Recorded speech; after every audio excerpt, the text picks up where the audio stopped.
Hello and welcome to Taper Talks. Here is where we delve into the often misunderstood and challenging journey of tapering off prescribed medications. I'm your host, Jody Ford, author of my Drug Taper Journal books, yoga teacher, and chemical brain injury survivor. In this podcast, I intend to explore, share tips, stories, and resources to inform and to help you calm your nervous system, which can help reduce symptoms. Whether you're supporting someone else, ready to start your own taper journey, or already on the path, the most important thing I can offer you is hope. No one can take this journey for you, but someone who has been down the path can take this journey with you. You are not alone. So let's step onto the path together, one episode at a time.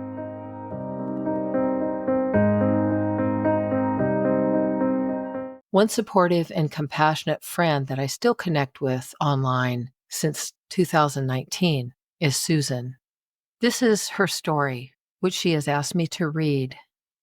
It's a story of caution and unsettling truths.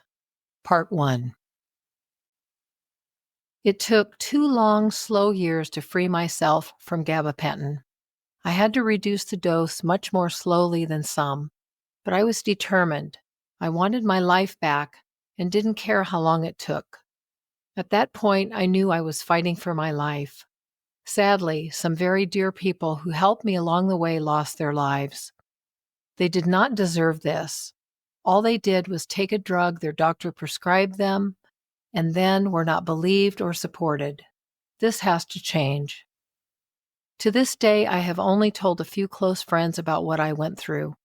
I retreated from everyone and everything because I was so afraid of the stigma associated with withdrawal. I hate even calling it that. In my mind, gabapentin caused brain damage. If my doctors didn't believe me, how could I expect my friends to? I had to watch my grandkids full-time during my whole gabapentin struggle and still don't know how I managed.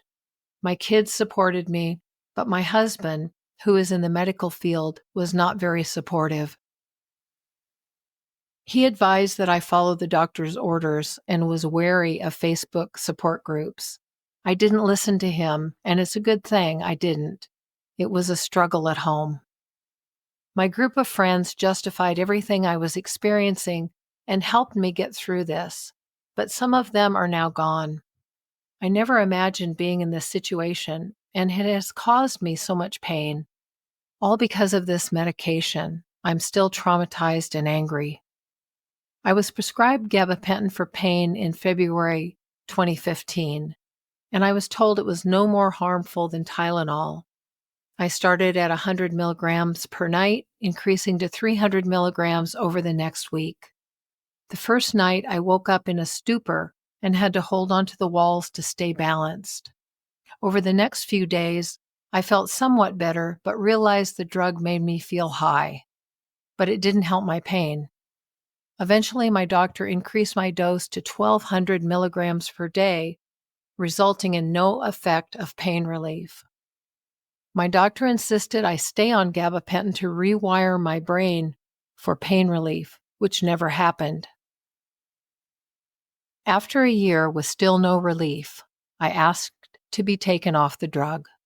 She advised tapering by 300 milligrams per week until I was down to 300 milligrams total. I followed this plan with minimal withdrawal effects, mostly anxiety.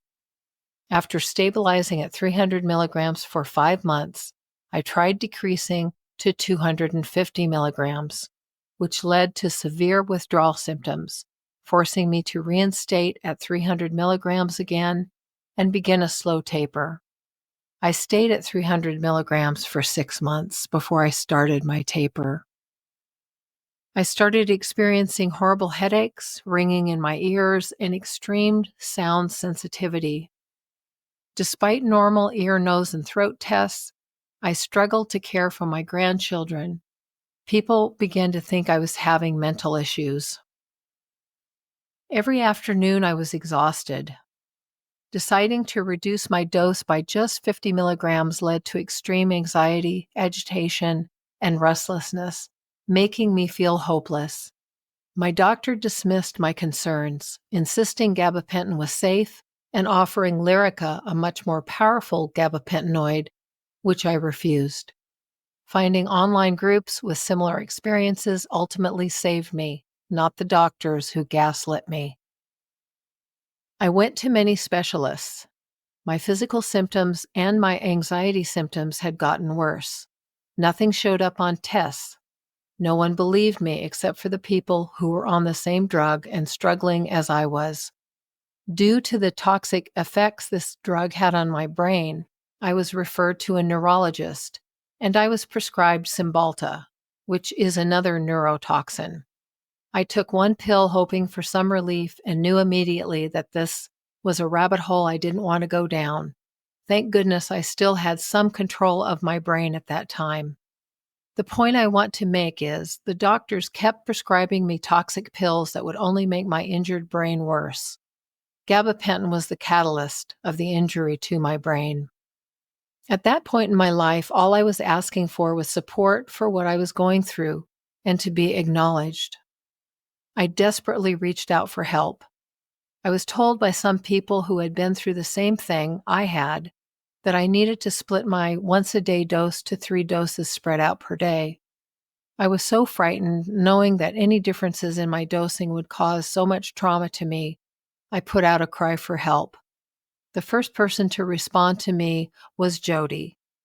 You had recently gone through the same thing and reassured me that it took a few weeks to adjust to the change, but you made it through okay, and you were able to continue a slow taper. You gave me hope and strength. I had so much more to know and learn about this drug and what I was going through. Withdrawal from this has changed my life. I'm thankful to have been able to come this far, although I just wish that we could all be off sooner rather than later. You have to be a very strong and patient person to do this, but even so, I am now overly cautious of all medications and doctors because of everything I've been through. I don't know how people do it. Some lose everything they have due to this drug. Some are single parents. It's devastating. I loathe it with a passion and curse it every time I put it in my body. I have so much anger inside, not only about the drug itself, but by how we are treated by the doctors who prescribe it to us. I have had to explain my gabapentin situation to every doctor I've seen, and they look at me like I'm mentally ill, especially when I tell them I have to make my own solution because of my low dose. They look at me with disbelief. I made sure they updated my records with my current dose in case I needed to be hospitalized, and told them that any higher or lower dosage would devastate me. They shake their heads as they're writing it down. I'm tired of not being believed or listened to. It's just terrible to treat someone this way who is already so sick. Where's the compassion? Why do they believe the drug reps more than their patients? In December 2019, I took my last dose of gabapentin. Although that final jump into the unknown was scary, I made it and am now free from it. Despite this, I know gabapentin's effects aren't done with me yet, but I am officially done with it. This drug impacted my brain, and I understand it will take some time to fully recover.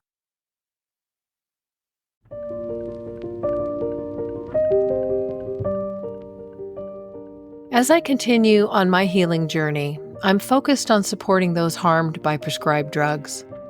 So I created my Drug Taper Journey, a series of 3 tapering journal support workbooks available on Amazon to aid others on this difficult path. These books include therapeutic activities, valuable resources, personal progress referencing, and symptom pattern detection to manage a protocol and create a record for yourself or your healthcare team.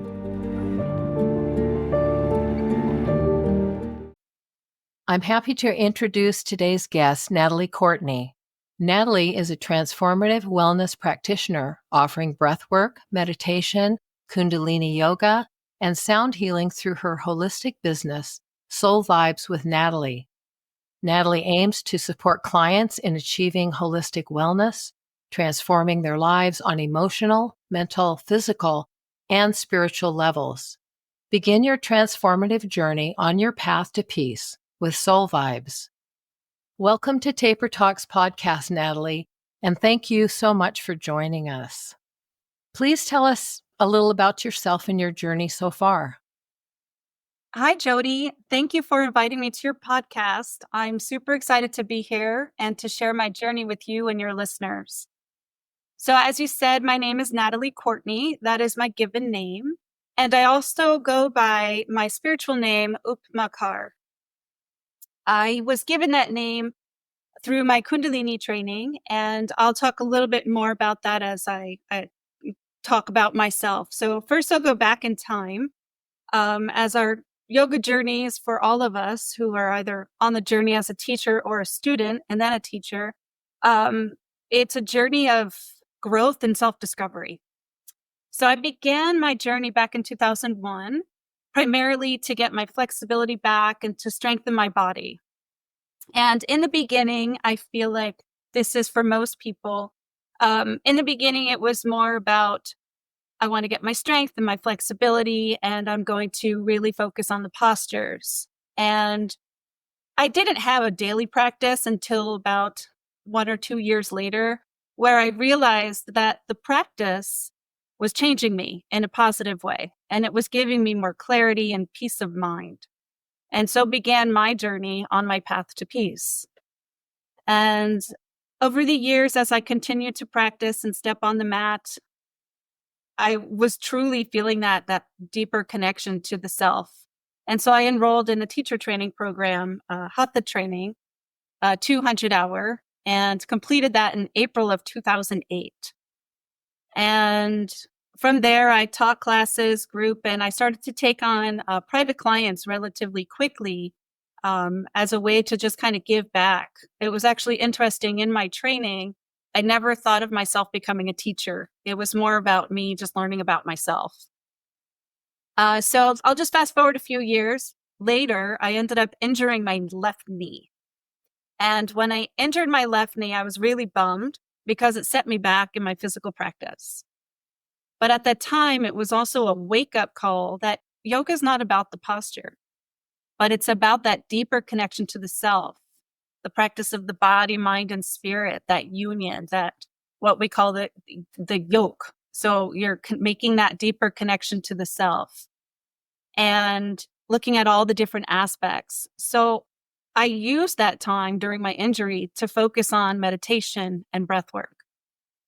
And at that same time of just letting go of the postures and really focusing on me and what I needed at that time, I started to practice Kundalini yoga.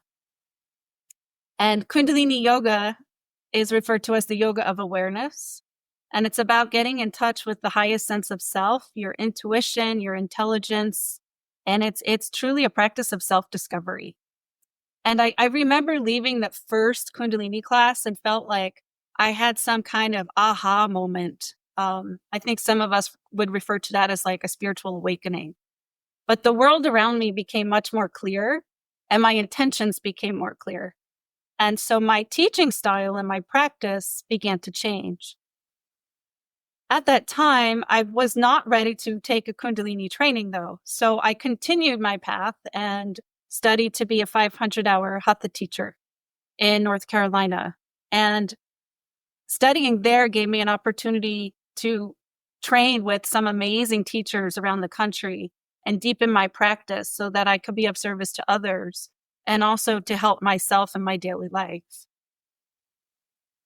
So with those multiple trainings that I had and then just continuing to teach, I just, every time I came onto my mat, I would stop and want to do a Kundalini practice instead of a traditional Hatha practice. So I kept practicing Kundalini yoga and I did an intensive, and it took me about 10 years before I finally decided to just go and take a Kundalini training. And this was back in 2021. And it was interesting. I had a classmate come up to me, I think it was the second weekend of training, and they said, "What took you so long to sign up for a teacher training, for a Kundalini training?" They said that they took one or two classes, and then they signed up for the training, and it took me 10 years, which I think about it now, but I remember saying to that person, I didn't want to sit with myself because I knew that the practice of Kundalini would unearth the parts of me that Hatha Yoga couldn't. And it's kind of like a testament to the intensity of the practice and the transformation of that practice, as it's truly a technology and it's a recipe for life. So with that training in a Kundalini practice, it focuses on physiology, just like a Hatha training does, but it focuses a lot on psychology, and they refer to it as humanology. And it's through experience. And it's something that through the hundreds of trainings that I've done in Hatha Yoga, I've never experienced anything like a Kundalini training in a Hatha training at all. It just was another experience in and of itself. And so since that time, since basically 2021, I've been on this deep path of transformation. And I ended up, after my training, studying with my voice teacher, who is the sound and mantra teacher in the training. And then I also went on to get an additional certification in sound healing as a sound healing practitioner.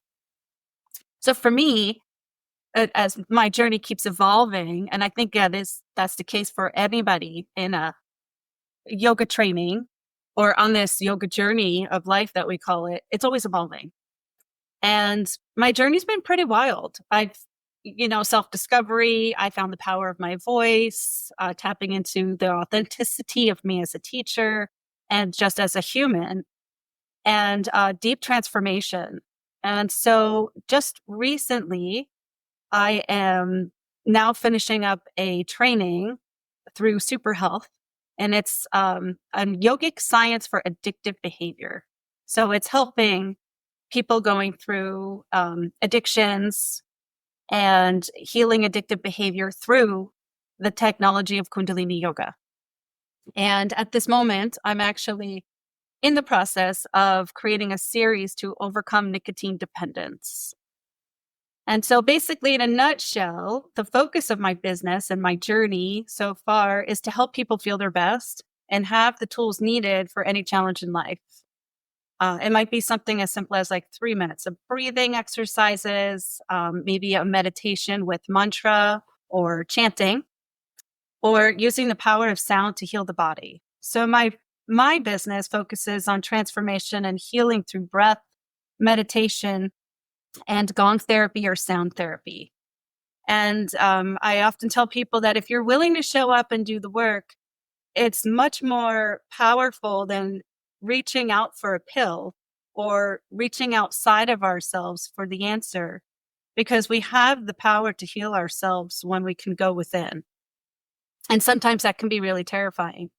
With the sound itself, it can release tension and stored emotions in the body, things that we don't want to sit with. And it can also help to relax the nervous system. So my goal through my business is to provide the tools needed for my clients to move forward on their path to peace. Thank you, Natalie. That was great. It was very interesting to hear that story about your journey. And I think our listeners will also find it very interesting too. Speaking of which, where can listeners go to find out more about you? Listeners can visit my website, soulvibeswithnatalie.com. It has information on private classes that I offer, group classes, and also includes links to my Instagram and my Facebook page.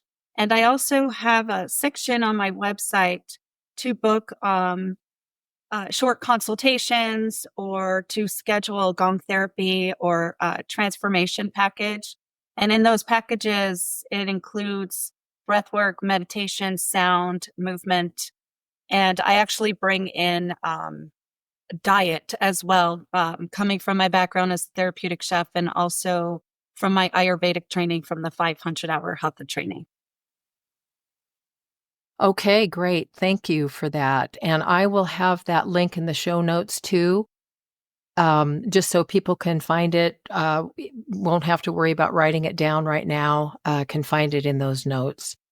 So let's get down to the practice. What will you be sharing with us today? The practice that I'm sharing is from Kundalini Yoga. It's a specific meditation from the Super Health training on yogic science for addictive behavior. The meditation is for stress relief and clearing emotions of the past.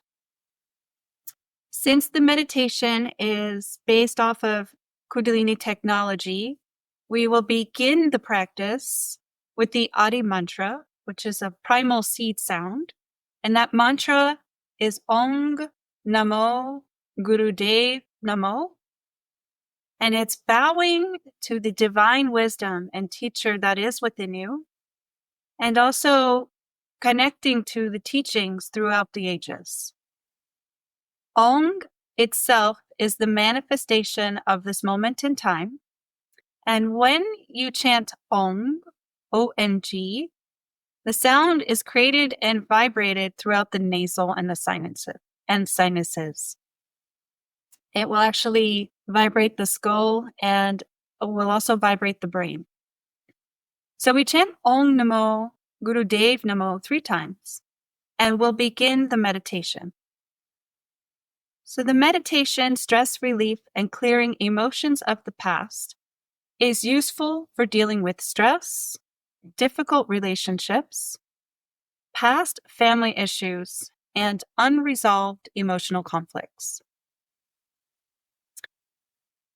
When we move into the meditation, the hands will be in a mudra referred to as Hakini mudra. And that mudra will bring clarity to the mind. It's a mudra for contemplation. It's helpful for breath work or just deep meditation. And it helps to calm the nervous system. So to begin this practice, I invite you into a cross-legged position of sitting on the floor. Or if you are sitting in a chair, place your feet firmly on the ground with your knees in line with your ankles. Take a moment to sit as tall as you can by lengthening your spine. Pelvis will be relatively neutral, navel point gently drawn in, and feel a gentle lift through your chest. Relaxing your shoulders down your back. And just take a moment to check in with your head. If you feel as if your head is tilting forward, gently draw your chin back and keep the back of your neck long. Eyes will begin to close. And if you are not comfortable closing your eyes, simply take your gaze down to the floor beyond the tip of your nose. And just take this time to notice your breath.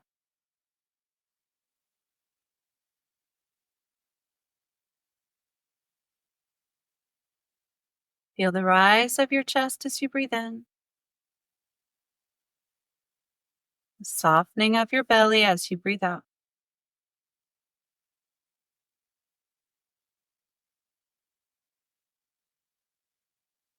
Letting go of any distractions outside of yourself.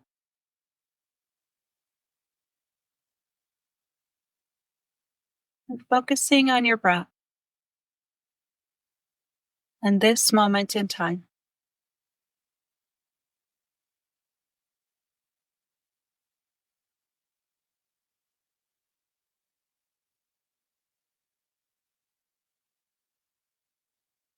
I invite you to bring your palms together and briskly rub your hands together, feeling the balance in the right and the left, the masculine and feminine energy, and add warmth to your palms and fingerprints. And allow your thumbs to rest at the heart center. Relax your shoulders down.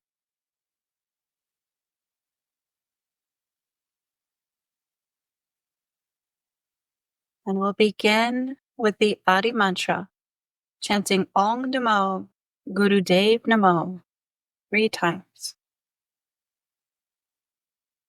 Inhale deeply. Om Namo Guru Dev Namo.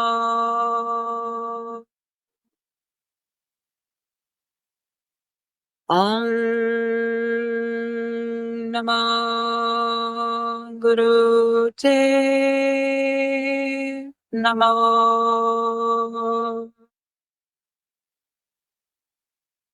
Om Namo Guru Dev Namo. Inhale deeply. Hold and suspend your breath, bowing to the wisdom and teacher that is within you.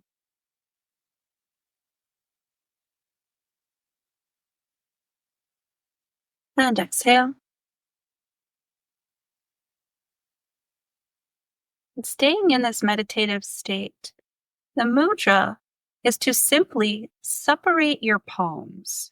So the thumb print and the corresponding fingers will each touch one another.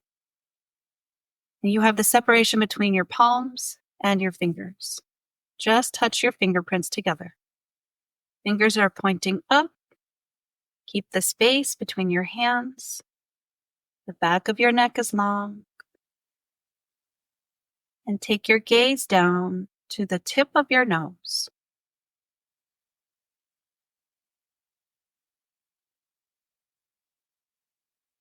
We'll come into this meditation for 3 minutes. As you look down to the tip of your nose, begin to inhale for 1, 2, 3, 4, 5. Hold your breath for 5, 4, 3, 2, 1. And exhale. 1, 2, 3, 4, 5. Inhale. 1, 2, 3, 4, 5. Hold your breath for 5, 4, 3, 2, 1. And exhale for 1, 2, 3, 4, 5. Inhale. 1, 2, 3, 4, 5. Hold your breath for 5, 4, 3, 2, 1. And exhale. 1, 2, 3, 4, 5. And now continue at your own pace, counting your breath, quieting your mind.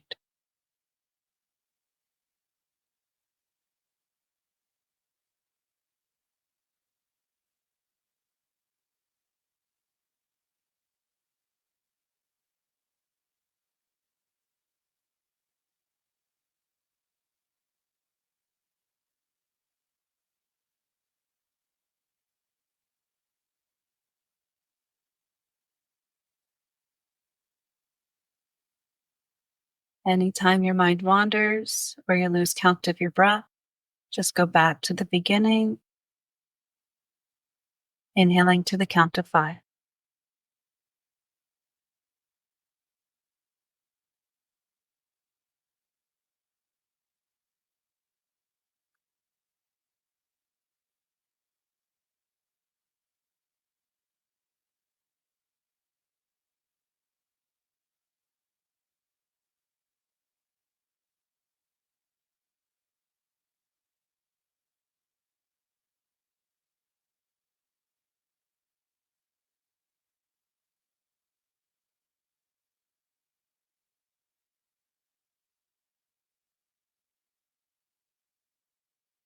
To end, inhale deeply.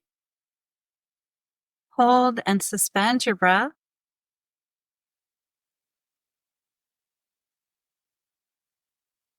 Exhale and relax your hands on your lap.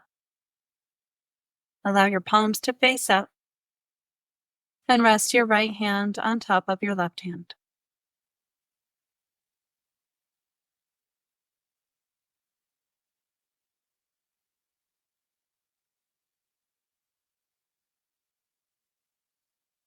And continue to stay in this meditative state.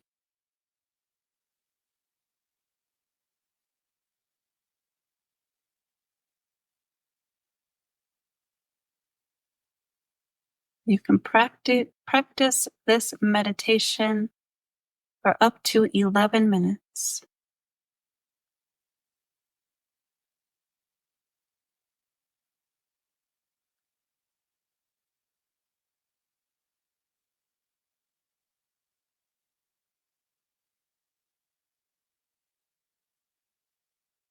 And to close this meditation, bring your palms together at your heart center. Allow your thumbs to gently touch your chest. When we close the meditation with the mantra Sat Nam, which is truth is my essence. Inhale deeply. Sat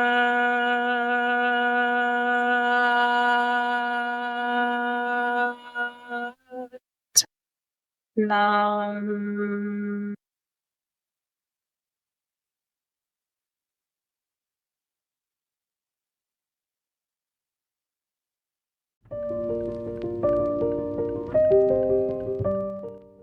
Thank you, Natalie, for being with us today and sharing your time and your wonderful gifts.